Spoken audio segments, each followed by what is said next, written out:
What really makes the United States a global superpower? In this explainer, we're going to go way beyond the headlines to get to the bottom of what makes one of the world's most influential nations tick. Okay, so when you think of the US, what's the first thing that pops into your head? Is it the massive cultural power of Hollywood? Or maybe the sheer ambition of NASA reaching for the stars? Or is it that ideal of freedom we see in the Statue of Liberty? You know, these symbols, they give us a little hint of a nation that's got huge influence and is always changing. All right, first things first, let's get a little definition out of the way. You hear the word America a lot, and it can actually refer to two whole continents.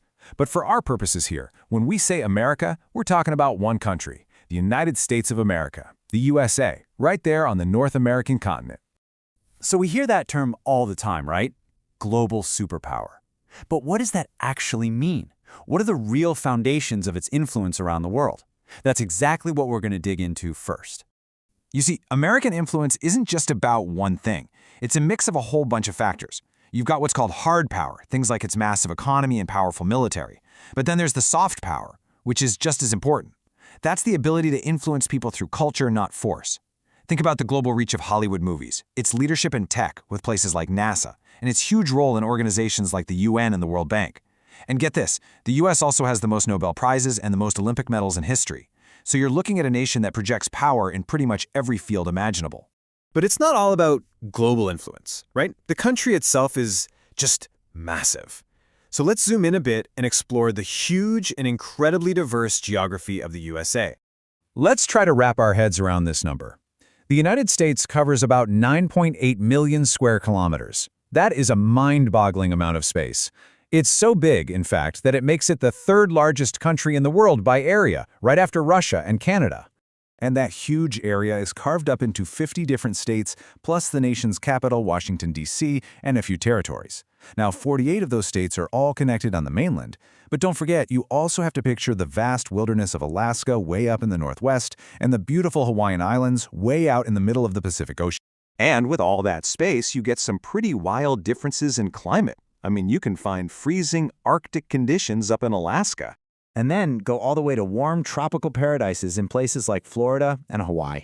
And you'll even find these huge dry deserts out in western states like Arizona and Nevada. It really is a land of incredible contrasts.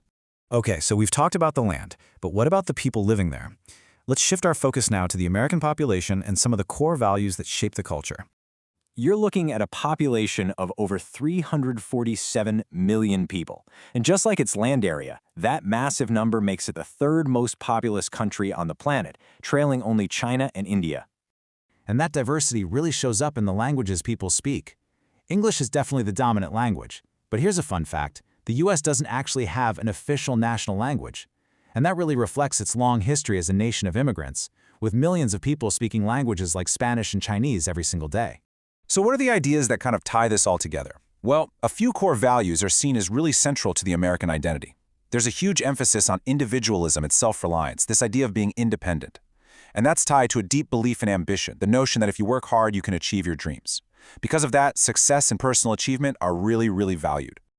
All right, let's switch gears and talk about the engine behind all of this, the economy.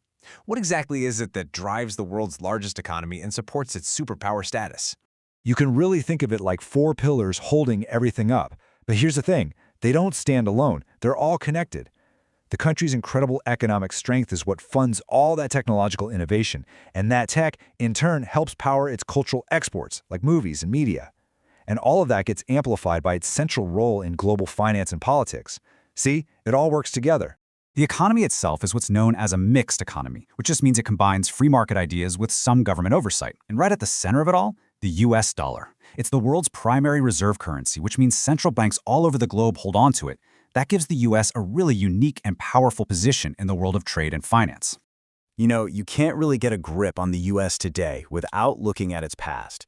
So for our final section, let's dive into the American story, a nation that was forged in a relatively short but incredibly eventful history.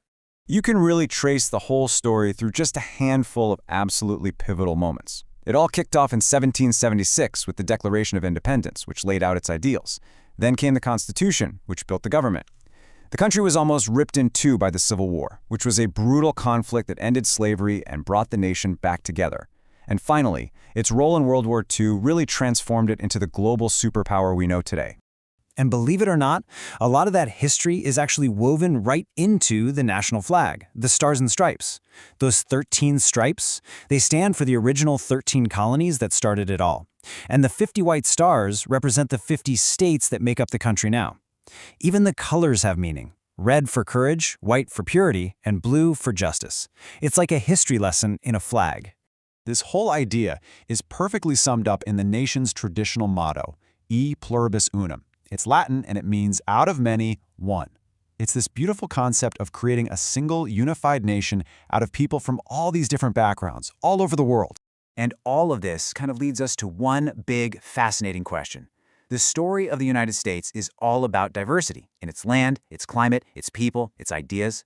So how does a nation built from so many different pieces, so many different people, keep trying to create a single identity? That question, that challenge, well, that's really at the heart of the whole American experiment.